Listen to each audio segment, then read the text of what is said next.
الحمدللہ رب العالمین والصلاة والسلام علی سید المرسلین۔ ابو طالب مکی علیہ رحمہ قوت القلوب کے اندر ارشاد فرماتے ہیں، پہلے عورتوں کا اب موجودہ عورتوں کے ساتھ تقابل کرتے ہوئے انہوں نے ارشاد فرمایا کہ پہلے والی عورتوں کی حالت ایسی اعلیٰ تھی کہ جب ان کا شوہر گھر سے نکلنے لگتا تو بیوی کہتی اے میاں، بیٹی کہتی اے والد صاحب ہمارے لیے حرام کما کے نہ لانا کہ کہیں ہم آپ کے لیے آگ کا سبب نہ بن جائیں، کہ ہم تنگی برداشت کر لیں گی اور تکلیف میں رہنا سیکھ لیں گی، لیکن ایسا نہ کرنا کہ ہماری وجہ سے حرام کماؤ اور خود بھی آزمائش میں پڑو اور ہمیں بھی آزمائش کے اندر ڈالو۔ یہ ارشاد فرمایا، اور اس لحاظ سے خیر القرون کی عورتیں، پہلے اعلیٰ زمانے کی عورتیں ہمیشہ اپنے شوہر کی کوآپریٹو ہوتی۔ آگے ایک اور انہوں نے حکایت بیان کی اور ارشاد فرمایا، ایک شخص غزوے کے لیے جانے لگا تو جب وہ بندہ گھر سے نکلا تو اس کے محلے دار اس کی بیوی کے پاس آ گئے، عورتیں آ گئی، کہنے لگی اسے کہ اپنے شوہر کو روکو، یہ جا رہا ہے، تمہارے لیے کچھ ساز و سامان کچھ توشہ چھوڑ کے جا نہیں رہا، تم کیوں نہیں روکتی انہیں؟ ان کی بیوی جو کہ سعادت مندوں میں سے تھی وہ کہنے لگی کہ میرا شوہر تو محض کھانے والا ہے، رزاق نہیں ہے، جا رہا ہے کھانے والا جا رہا ہے، رزاق تو ادھر موجود ہے، جو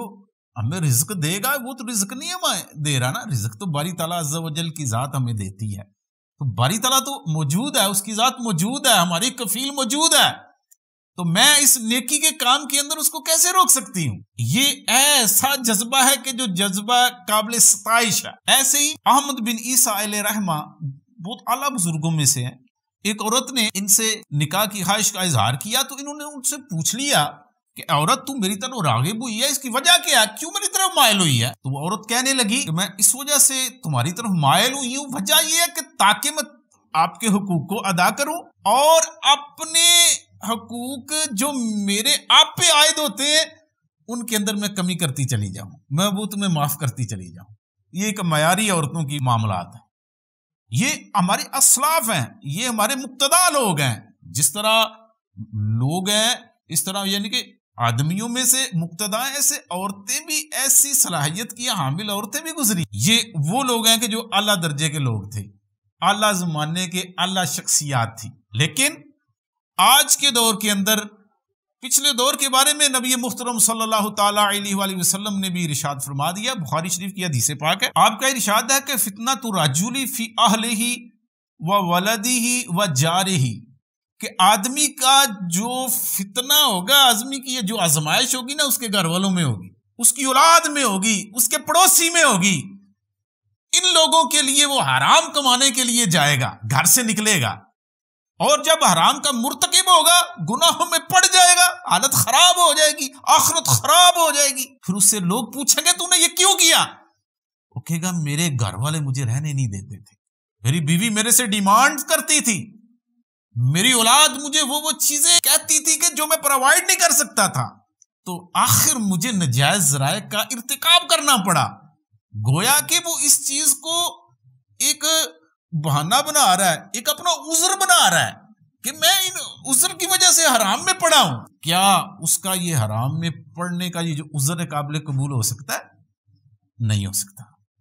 نبی پاک صاحب الاولاق سیاہ افلاق صلی اللہ تعالی علیہ وآلہ وسلم نے ارشاد فرمایا، لا طاعۃ لأحد فی معصیۃ اللہ، اللہ تبارک و تعالیٰ کی نافرمانی کے اندر کسی کی اطاعت جائز نہیں ہے۔ تو کسی یہ نہیں کہہ سکتے کہ اس کو راضی کرنے کے لیے، اس کو خوش کرنے کے لیے میں نے اللہ کی نافرمانی کر دی، تو یہ محشر والے دن ہمارا عذر قبول نہیں ہوگا۔ اس وجہ سے ہماری عورتوں کو یہ چیز چاہیے، یہ سیکھنے کی چیز ہے ان کے لیے، اکاش کہ یہ عورتیں اپنے لیے توشہ آخرت جمع کریں، ان معنوں میں جمع کریں کہ قناعت کی دولت حاصل کریں اور اس سے برکتیں حاصل کریں۔ کہ نبی پاک صلی اللہ تعالی علیہ وآلہ وسلم نے ارشاد فرمایا، قانے سب سے بڑا غنی ہے، جو قناعت کرتا ہے اسے دوسروں کی چیز کی حاجت نہیں رہتی، جو تھوڑی چیز کے اوپر اپنے دل کو راضی کر لیتا ہے وہ ماں ساری دنیا سے بے نیاز ہو جاتا ہے، اس کو کوئی بادشاہوں کی بھی پرواہ نہیں ہوتی۔ ایک آیت موجود ہے کہ ایک دن ایک بادشاہ آیا ایک بزرگ کو ملنے کے لیے گھر میں آیا، ساتھ اس کا غلام تھا. غلام نے آگے دروازہ کھٹکھٹایا، بزرگ نہیں نکلے، پھر کھٹکھٹایا، پھر نہیں نکلے، پھر کھٹکھٹایا، نہیں نکلے. کافی دیر بعد نکلے. وہ غلام کہنے لگا کہ تمہیں پتہ نہیں بادشاہ ہے، تمہاری ملاقات کے لیے بادشاہ ہے، تم اتنی تاخیر کر دی. ان بزرگوں نے اپنے جیب سے سوکھی ہوئی روٹی نکالی اور سوکھی ہوئی روٹی کا ٹکڑا نکال کے کہنے لگے کہ اے شخص، میں اس روٹی پہ راضی ہوں، میں نے اپنے دل کو اس روٹی پہ راضی کر لیا ہے، اتنا رزق مجھے کفایت کر جائے گا، کافی ہے، مجھے کسی بادشاہ کی حاجت نہیں ہے. مجھے کیا بادشاہ ملنے آیا یا میں کیا بادشاہ کو سمجھتا ہوں، تو مجھے کسی کی حاجت نہیں ہے، میں بادشاہ سے کوئی ملاقات نہیں کرتا. انہیں دروازہ بند کر لیا. کہنے کا مقصد یہ ہے کہ جس بندے نے تھوڑی چیز کے اوپر اپنے دل کو راضی کر لیا، وہ بڑی دنیا سے بے نیاز ہو گیا، وہ دنیا کی اسے پرواہ نہ رہی. تو یہ ہے کہ اب اس کو شکر کی دولت بھی مل جائے گی، قناعت کی دولت ملے گی تو شکر کی دولت بھی مل جائے گی. کہ اب شکر کی دولت ملے گی تو اللہ تبارک و تعالیٰ کا ارشاد ہے وَلَئِن شَكَرْتُمْ لَأَزِيدَنَّكُمْ، اگر تم شکر ادا کرو گے تو میں نعمت میں اضافہ کرتا چلا جاؤں گا. اگر اللہ تعالیٰ قناعت کی طبیعت عطا فرما دے، تھوڑی چیز پہ دل راضی ہونا شروع ہو جائے،